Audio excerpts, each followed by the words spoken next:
हाय, मी doctor Sunita Tandulwadkar, gynaecologist from Pune. आज high risk pregnancy सोबत काय काय कॉम्प्लिकेशन होऊ शकतात हे तुम्हाला मी थोडक्यात सांगते. मी ऑलरेडी एका व्हिडिओमध्ये हायरिस्क प्रेग्नन्सी कशाला म्हणतात सांगितलेलं आहे. प्लीज तो व्हिडिओ तुम्ही पहा. आणि काय कॉम्प्लिकेशन होऊ शकतात तर मी तुम्हाला उदाहरण घेऊन सांगते. आता ॲनिमिया असेल तुम्हाला, म्हणजे तुमचं हिमोग्लोबिन लो असेल प्रेग्नन्सीमध्ये, तर कॉम्प्लिकेशन खूप सिरियस होऊ शकतात. नेहमी लक्षात ठेवा, नॉर्मल डिलिव्हरी म्हणजे व्हेजायनल ऑर सिझेरियन कुठल्याही डिलिव्हरीमध्ये रक्तस्राव हा थोडाफार 300 to 500 ml होतोच. ज्या पेशंटचे हिमोग्लोबिन 13 आहे तिला रक्तस्राव झाला आणि 12 झाला काही प्रॉब्लेम नाही, पण जिचा 8 ग्रॅम आहे आणि तिचं 7 ग्रॅम किंवा 6 ग्रॅम झाला तर खूप कॉम्प्लिकेशन होऊ शकतात, अप टू द डेथ. कारण त्या पेशंट्सना इन्फेक्शनचे चान्सेस खूप वाढतात. बॉडीची इम्युनिटी कमी झालेली असते, तिला ब्रेस्ट फिडिंग होऊन बेबीचे पण कॉम्प्लिकेशन.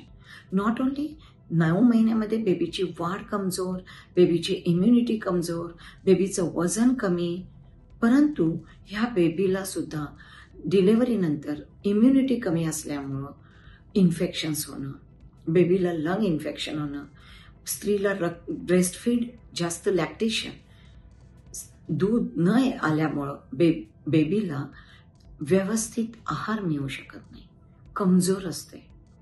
अजून काय प्रॉब्लेम होऊ शकतात प्रेग्नन्सीमध्ये जे ड्रेडेड असतात. आम्ही 4 गोष्टी सांगतो. 1, low haemoglobin. 2, high blood pressure. 3, infection.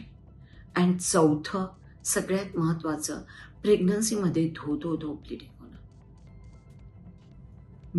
Main cause त्या धो ब्लिडिंगचं युट्रस, तुमची गर्भाशयाची पिशवी कॉन्ट्रॅक्टच होत नाही आणि त्यामुळं खूप रक्तस्राव होणं.